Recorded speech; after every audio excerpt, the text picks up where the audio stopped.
ahora sí. ¿En qué iba yo? Ah, sí.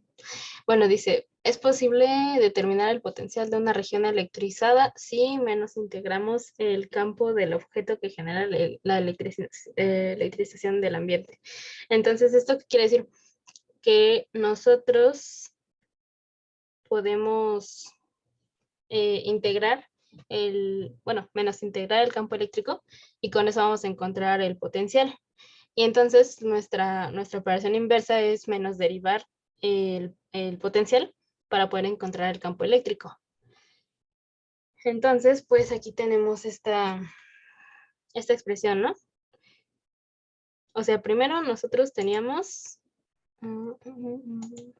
que el cambio en el potencial va a ser igual a la integral del punto inicial al punto final, ¿no? Pero ahora nosotros vamos a tener que podemos encontrar el potencial, no la diferencia de potencial, sino el potencial, haciendo la menos integral precisamente de estos vectores. Entonces, una vez que lo tenemos, pues nos va a dar que tiene igual un comportamiento similar al de una carga puntual, pero obviamente pues este modelo cambia, ¿no? Dependiendo del tipo de objeto que está generando esta electrización del ambiente. Este que tengo aquí pues es solamente para una carga puntual, pero podríamos hacer lo mismo con el disco de carga o con el anillo de carga, ¿no? Y ¿qué más puse aquí? Ah, bueno, este es un procedimiento que viene también con respecto a el cálculo para encontrar la diferencia de potencial con respecto a nuestro campo eléctrico. Yo, la figura que tomé, es un caso muy particular, obviamente. Es un campo eléctrico uniforme que está pues yendo hacia abajo, ¿no? Y entonces nosotros tenemos aquí la carga de prueba y pues queremos calcular la diferencia de potencial desde B hasta A, ¿no? Esta, que pues obviamente es la distancia, la distancia L.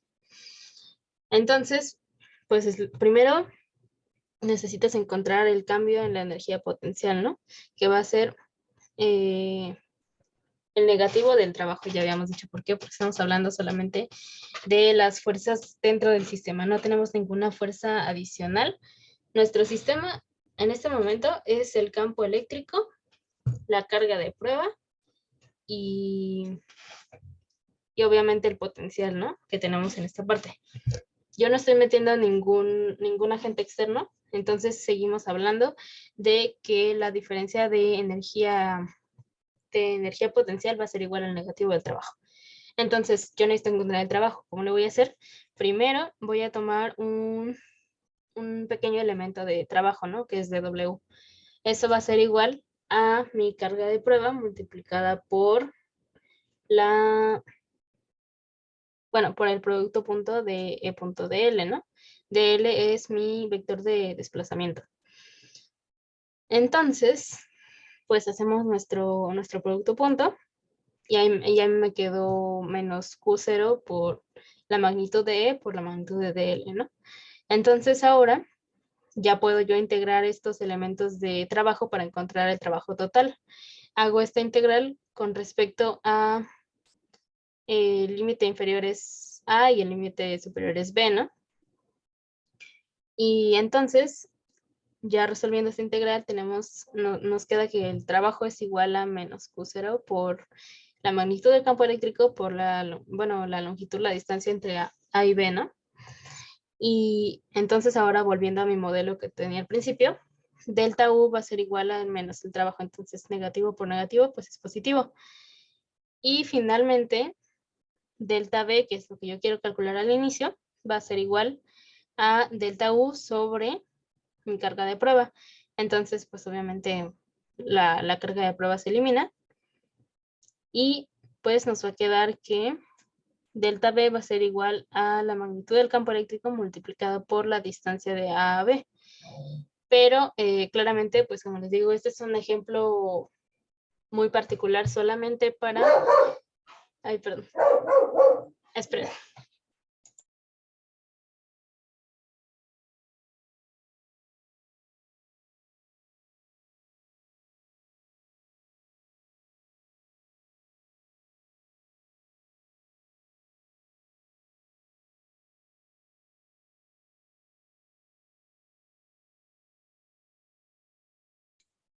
Ya se cayó. Bueno. Decía, entonces este es un caso muy particular cuando estamos hablando solamente de un campo uniforme y obviamente pues un desplazamiento definido y una magnitud del campo que ya conocemos, ¿no?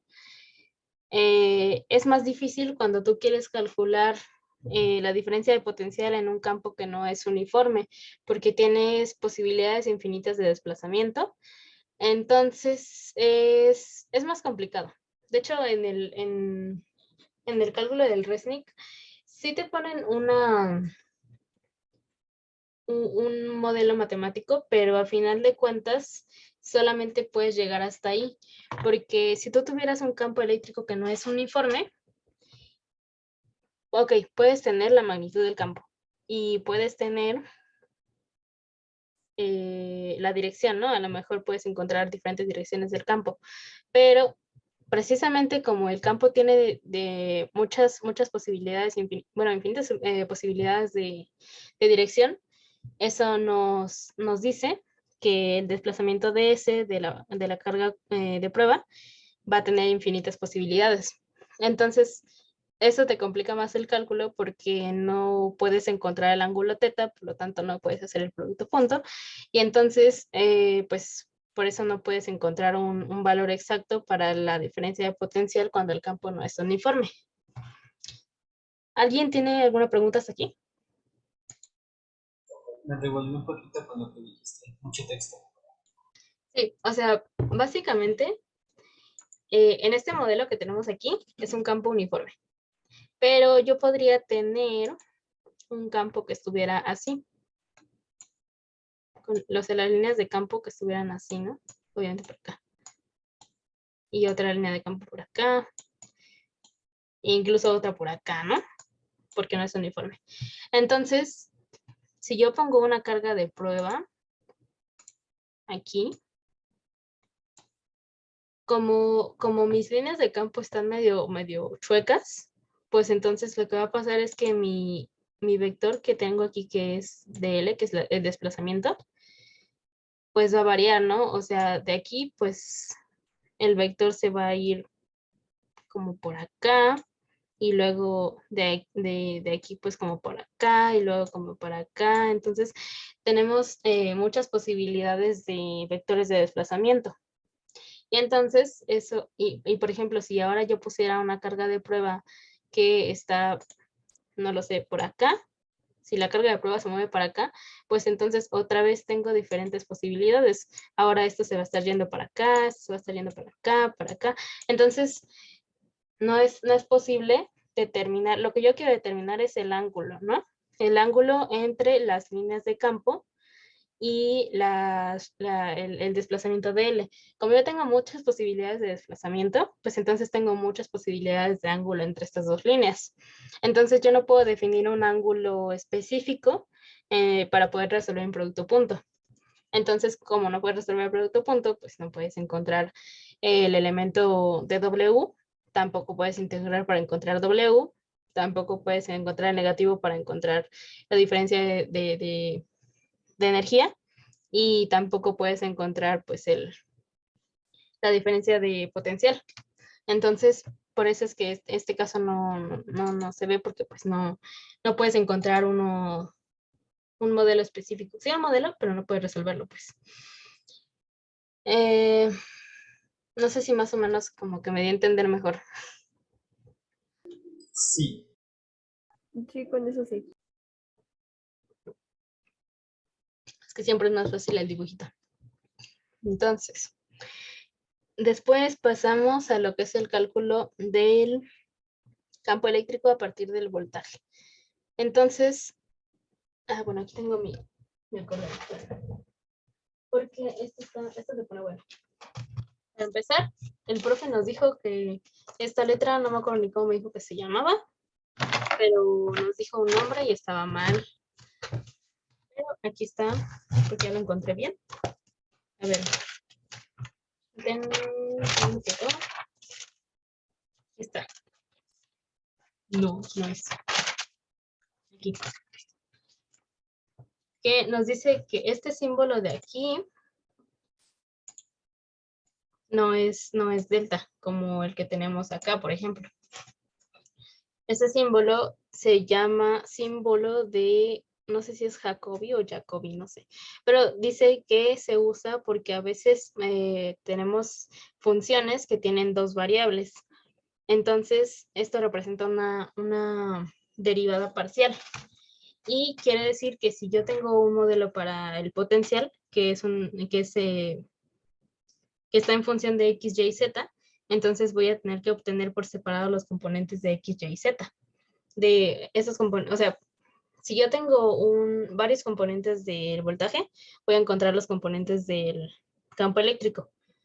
Y entonces para encontrarlos lo que voy a hacer es menos derivar parcialmente el potencial respecto a la variable correspondiente. Entonces, yo, por ejemplo, primero voy a encontrar la componente en X, ¿no?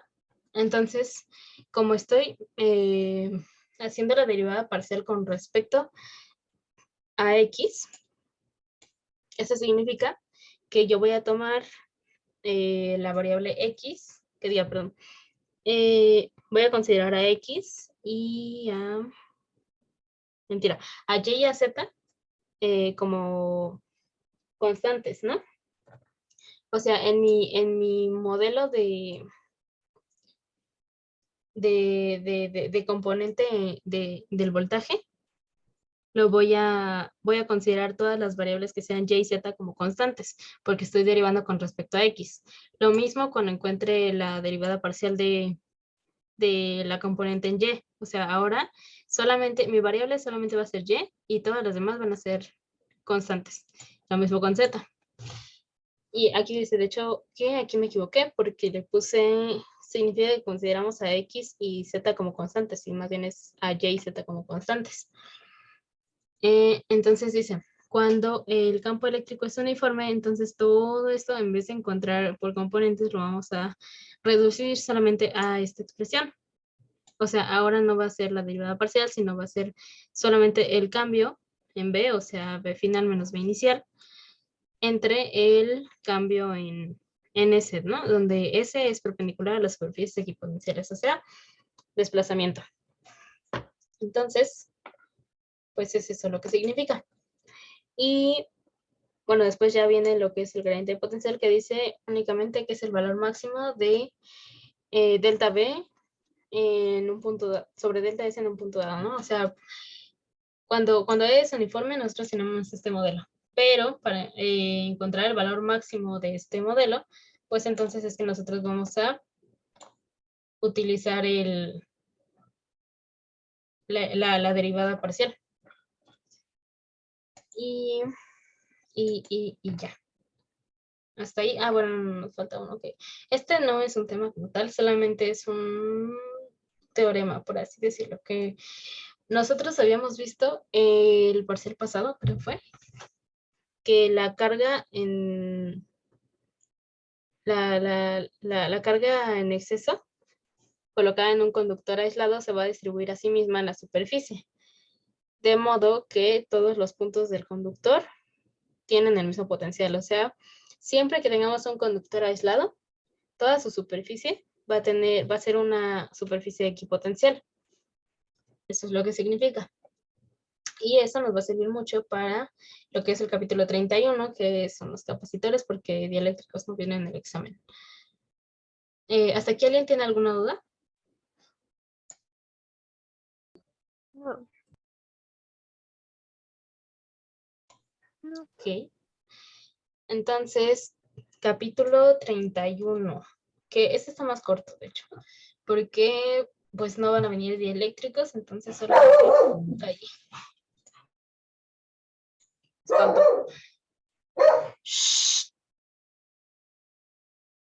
Entonces, ¿qué? Capacitancia. Bueno, dice, se define como la capacidad de un conductor de almacenar energía en un campo electrostático.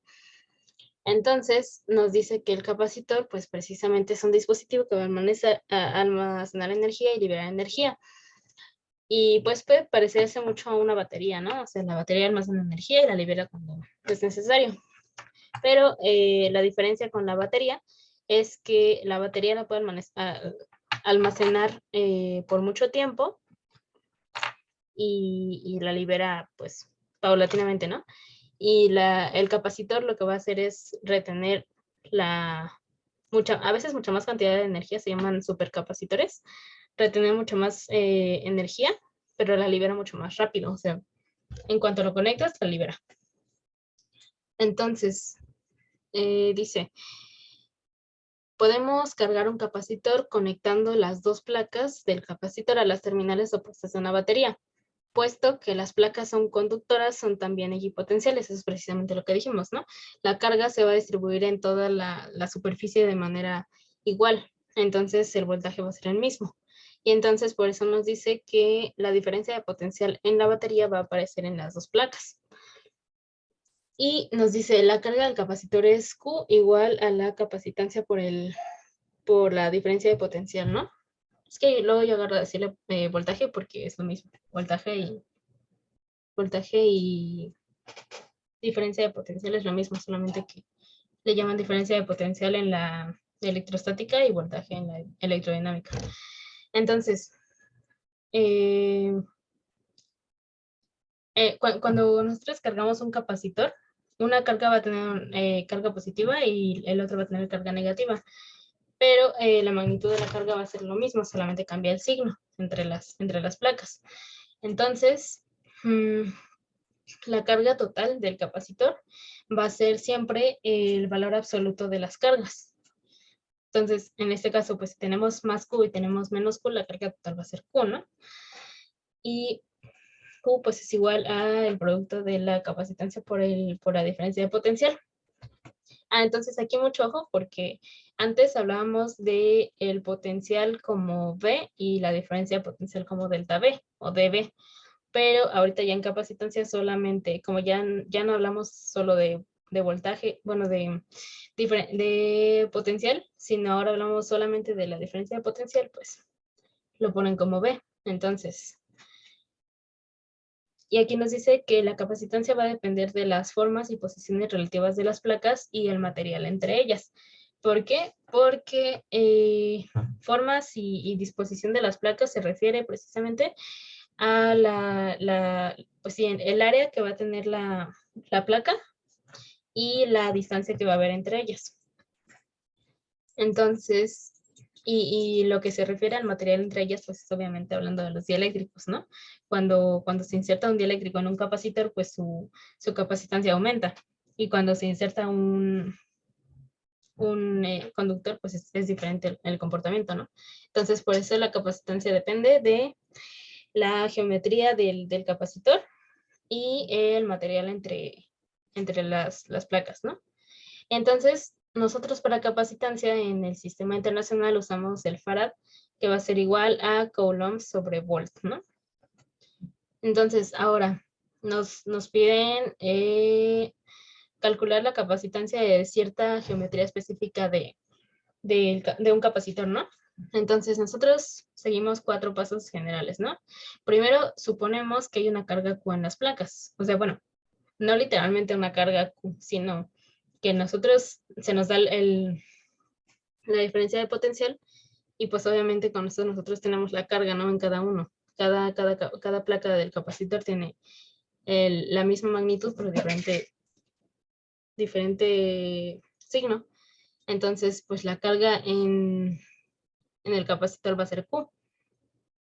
Entonces, después calculamos el campo eléctrico E entre las placas en términos de la carga, usando la ley de Gauss. Entonces, con esto, nosotros encontramos el campo eléctrico. Después, conociendo el campo eléctrico, calculamos la diferencia de potencial V entre las placas. Con este modelo que es el mismo que nosotros habíamos puesto arriba, donde explicamos cómo se calcula la diferencia de potencial teniendo el campo eléctrico, ¿no? Y finalmente, cuando tenemos la diferencia de potencial B, pues entonces tenemos la carga, tenemos la diferencia de potencial, pues vamos a hacer esa división para encontrar la capacitancia. Entonces, una vez que haces esos análisis, hay algunos resultados específicos que ya podemos tener como fórmulas, ¿no? Primero, el capacitor de placas paralelas, que tiene un área A, o sea, es más o menos algo así. Tienes dos placas y pues obviamente las placas tienen un área A y la distancia entre ellas pues es D, ¿no? Entonces nuestro modelo pues va a ser este que tenemos aquí. Nuestra constante electrostática epsilon 0 por el área sobre la magnitud de la distancia, ¿no? Después tenemos para un capacitor cilíndrico que nos dice que son dos cilindros coaxiales, es decir, como si tuviéramos cilindros con el mismo eje, ¿no? Por eso se llama coaxiales. Bueno, supongo que dibujo derechito.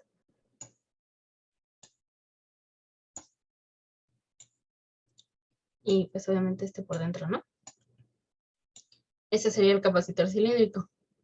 Aunque normalmente lo ven más en una forma transversal. Y pues se ve obviamente por el lado de la cara, ¿no? O sea, se ve así. Entonces, ese es el capacitor cilíndrico. Y para ese, pues nuestra capacitancia va a ser 2pi por epsilon 0 por la longitud L sobre el logaritmo natural de B sobre A, que B sobre A son nuestros radios, ¿no? Radio mayor entre el radio menor. ¿Él es lo que mide de cara a cara? Ajá. Sí, aquí dice capacitor cilíndrico de longitud L y radios A y B. Después, capacitor esférico con placas esféricas concéntricas. Lo mismo, esto pues obviamente son dos esferas, y dibujo un cuadrado.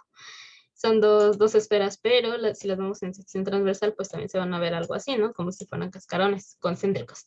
Entonces, para este capacitor, nosotros vamos a tener capacitancia igual a 4pi epsilon 0 por el producto de los radios de las esferas sobre la resta del radio mayor menos el radio menor, ¿no? Y pues finalmente en una esfera aislada de radio R, y esto, bueno, a veces es un poco raro, porque si hablas de una esfera aislada, pues te falta una placa, ¿no? O sea, los capacitores tienen dos placas. Pero lo que pasa es que toman la esfera como si fuera la placa de adentro y el espacio, o bueno, las paredes del espacio donde se encuentra, como la placa exterior. Entonces, obviamente, pues la distancia es bastante, pero sí se puede calcular una capacitancia de la placa de adentro, que la esfera. Entonces, por eso es que tenemos una esfera aislada de radio R, y pues su capacitancia va a ser igual a 4pi epsilon 0 por R, que es su radio. ¿Alguien tiene dudas hasta aquí? No. Qué bueno, porque quedan 9 minutos. Después, seguimos con capacitores conectados en paralelo. Dice propiedades. Número 1, al viajar de A a B, en el dibujo, podemos tomar cualquiera de varias trayectorias paralelas. En el caso de la imagen que yo tengo son dos, cada una de las cuales pasa por un solo elemento en paralelo. ¿Por qué bueno, solamente dos en este caso? ¿Por qué? Si yo quisiera, puedo poner, o sea, yo tengo aquí una trayectoria, ¿no? Y si se dan cuenta, pues mi trayectoria pasa solamente por un capacitor. Ahora, si yo quiero trazar otra, pues ahora trazo otra del punto A al punto B y pasa por solamente uno de mis capacitores. Después, si yo quiero trazar otra, pues voy a trazar otra del punto A al punto B y pasa por solamente un capacitor. Y así sucesivamente, ¿no? Entonces, en el caso del dibujo, pues tengo dos, pero pueden ser pues los que sean. Entonces, dicho eso, ahora vamos a hablar sobre el voltaje total, ¿no? El voltaje total del circuito, o del punto A al punto B, va a ser igual al voltaje en el capacitor 1, que también va a ser igual al voltaje en el capacitor 2. Eso quiere decir que si yo si yo cerrara el circuito, o sea, si yo aquí tuviera conectada una batería, ¿no? Y mi batería fuera de 24 volts, voltaje, diferencia de potencial, entonces yo voy a tener aquí 24 y acá también voy a tener 24. Y si tuviera otro, pues también voy a tener 24. Entonces, el voltaje siempre va a ser el mismo solamente en los capacitores en paralelo. Después, hablando de la carga total del sistema, ahora va a ser al revés. Ahora no tenemos la misma carga, sino que la carga que recaiga en cada uno de los capacitores va a depender directamente de su capacitancia. ¿Por qué? Porque bueno, nosotros ya hemos visto este modelo, ¿no? Si la carga Q es igual a la capacitancia por el voltaje, pues entonces obviamente si esta capacitancia es mayor que la capacitancia C2, pues entonces al ser directamente proporcional la carga, pues entonces vamos a tener mayor carga en C1 que en C2, ¿no? Y lo mismo pasaría si C2 fuera de mayor capacitancia, porque pues el voltaje sigue en el mismo, ¿no? Recordemos que el voltaje va a ser el mismo en todos los capacitores en paralelo. Entonces, el único factor que influye en qué tanta carga tiene, pues es directamente la capacitancia del capacitor. Y entonces aquí dice pues lo mismo. La división es proporcional a la capacitancia de cada elemento. ¿Hasta aquí alguien tiene alguna duda con las características? No. Entonces, pues nosotros llegamos al desarrollo del modelo que nos va a hablar sobre la capacitancia equivalente. ¿Para qué necesitamos la capacitancia equivalente? Pues nos sirve ya en la vida, no cotidiana, pero en la vida laboral, nos sirve porque generalmente cuando se requiere una mayor capacitancia, es decir, poder almacenar mayor carga en un sistema, pues nosotros queremos obviamente tratar de optimizar la cantidad de capacitores. Entonces, por ejemplo, si tú quieres armar un teléfono y quieres tener mucha capacitancia dentro de él, pues no le vas a poner chorro mil capacitores. Lo que vas a hacer es buscar un capacitor que pueda almacenar mucha más carga. Y pues esa carga, obviamente, pues va a ser mayor que muchos capacitores individuales. Entonces, para eso nos sirven la capacitancia equivalente para poder optimizar pues, el número de capacitores. Y entonces, cuando estamos hablando de capacitores, pues la capacitancia equivalente en la combinación en paralelo va a ser la suma de las capacitancias individuales directamente. O sea, si yo tengo dos capacitancias en este caso, mi capacitancia equivalente, que obviamente va a ser, esta parte de aquí va a ser solamente un capacitor, entonces yo voy a tener el punto A, solamente un capacitor, y directamente el punto B, y este va a ser mi capacitancia equivalente. Entonces, para encontrar esta capacitancia equivalente, solamente voy a sumar C1 más C2 más C3 más todos los capacitores que yo tenga, y esa va a ser mi capacitancia equivalente.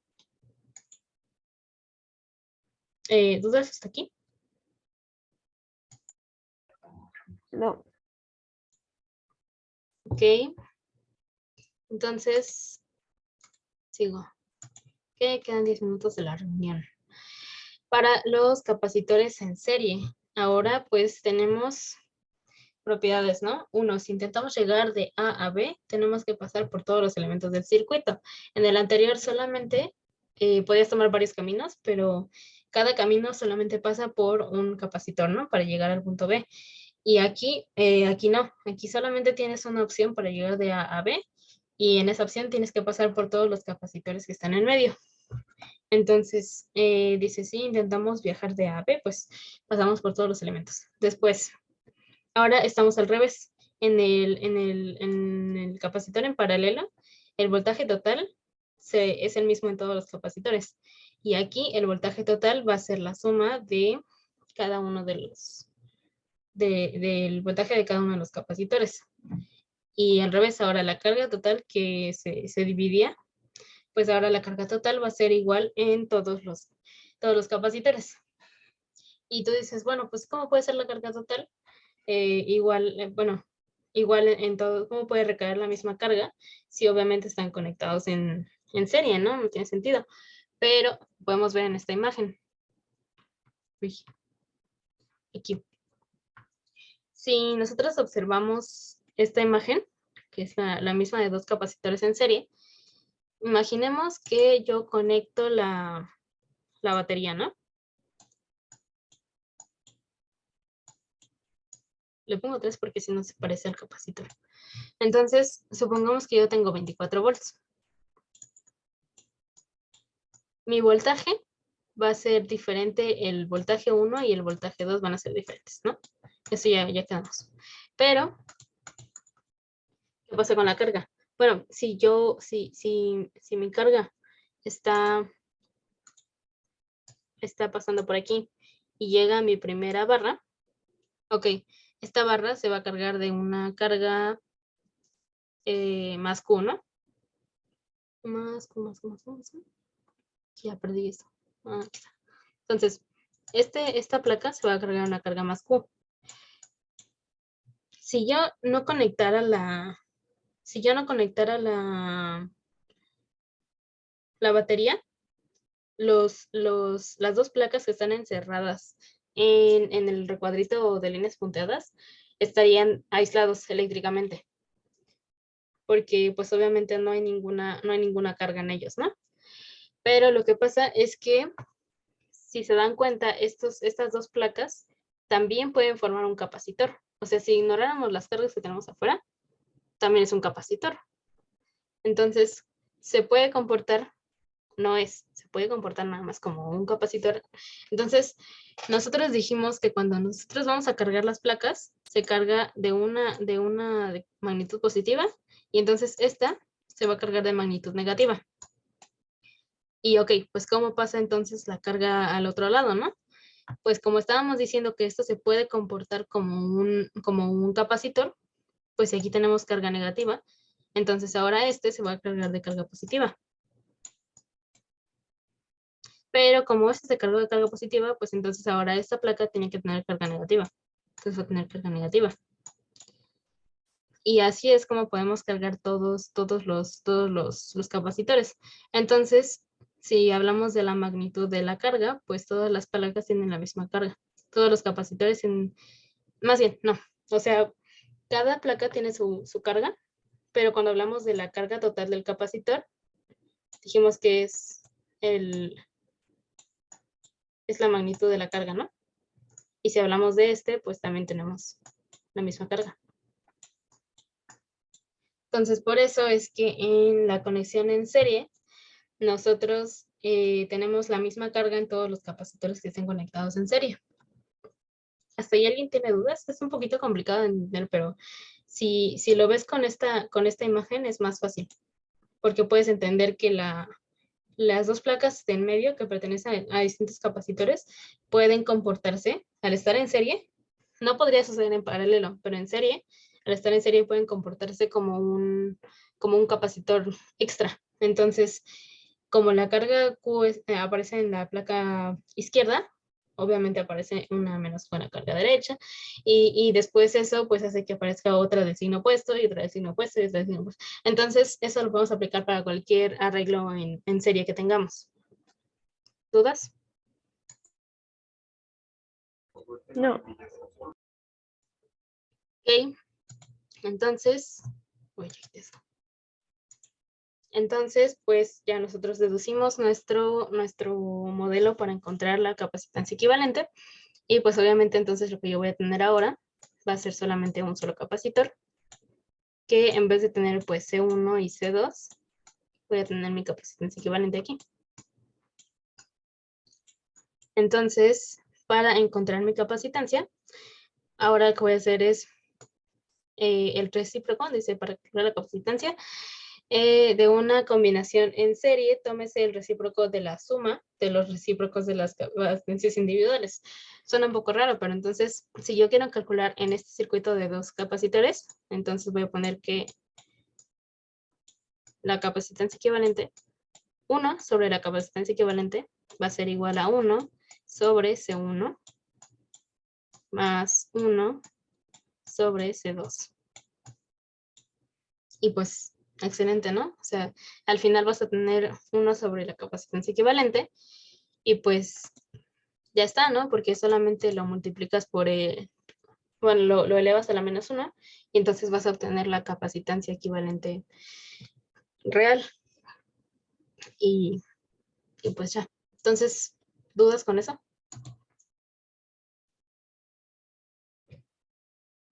No, eso no. Ok. Entonces, pues ya el último tema es el de almacenamiento de energía en un campo eléctrico, pero bueno, hay algo importante en esto. Me regreso a mi acordeón y aquí dice, un capacitor cargado tiene almacenada en él una energía potencial eléctrica U igual al trabajo W que el agente externo realiza cuando el capacitor se carga. Es decir, normalmente este trabajo lo realiza la batería, ¿no? Porque es la que carga el capacitor a costas de su energía química almacenada. Y dice, alternativamente podemos visualizar el trabajo en el proceso de carga al imaginarnos que el agente externo está jalando los electrones de la placa positiva y los empuja hacia la placa negativa del capacitor. Entonces, eso es lo que hace la separación de carga en el capacitor. Y pues ese es el trabajo que realiza el agente externo, que pues en este caso normalmente es la batería, ¿no?